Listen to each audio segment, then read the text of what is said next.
சற்று முன் கிடைக்கப்பெற்ற மிக மிக முக்கியமான செய்தி ஒன்று வெளியாகியுள்ளது. தமிழக பாஜக தலைவராக செயல்பட்டு கொண்டிருக்கின்ற அண்ணாமலைக்கு அடித்த மிகப்பெரிய ஒரு அதிர்ஷ்டம். இன்னும் ஒரு வாரத்தில் அவரது பதவி மாற்றப்படுவது உறுதி என்று நேற்றே விமான நிலையத்தில் செய்தியாளர்களது சந்திப்பின் பொழுது தெரிவித்துவிட்டார்.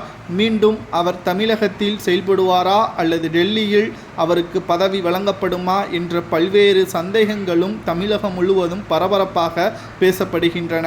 பலரும் மீண்டும் தமிழக பாஜக தலைவராக பொறுப்பேற்றுவிடக்கூடாது என்று அரசியல் கட்சி தலைவர்கள்தான் கோரி வருகிறார்கள். ஏனென்றால் அண்ணாமலை அவர்கள் பாஜகவின் தலைவராக பொறுப்பேற்ற பிறகுதான் தமிழகம் முழுவதும் பாஜகவின் கொள்கை என்ன, அதன் கோட்பாடு என்ன, திமுக இத்தனை வருடங்களாக பாஜகவின் பெயரை வைத்து மிக மோசமான செயலில் ஈடுபட்டுள்ளது, மக்களை திசை திருப்பியுள்ளது என்பதை அண்ணாமலை அவர்கள் டிஎம்கே ஃபைல்ஸ் 1, 2, 3 வெளியிட்டு தமிழகம் முழுவதும் நடைபயணம் பாத யாத்திரை மேற்கொண்டு அண்ணாமலை தமிழகத்தில் பாஜகவின் உண்மையான கொள்கை என்பதை தெரிவித்து பாஜகவின் ஓட்டு வங்கியையும் அறிவித்திருந்தார் அண்ணாமலை அவர்கள். இதன் காரணமாக பாஜகவின் தொண்டர்களை பொறுத்தளவிற்கு அண்ணாமலைதான் மீண்டும் தமிழக பாஜக தலைவராக பொறுப்பேற்க வேண்டும்.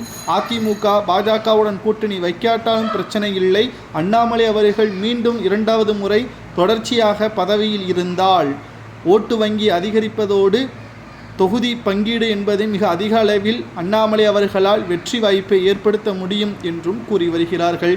ஆனால் மத்திய பாஜகவோ அண்ணாமலை அவர்களை தலைவர் பதவியிலிருந்து மாற்றி மகாராஷ்டிரா அல்லது கர்நாடகா மூலமாக மாநிலங்களவையின் எம்பியாக மாற்றி மத்திய அமைச்சர் பதவி கொடுப்பதற்கான ஏற்பாடுகளை செய்து வருகிறார்கள்.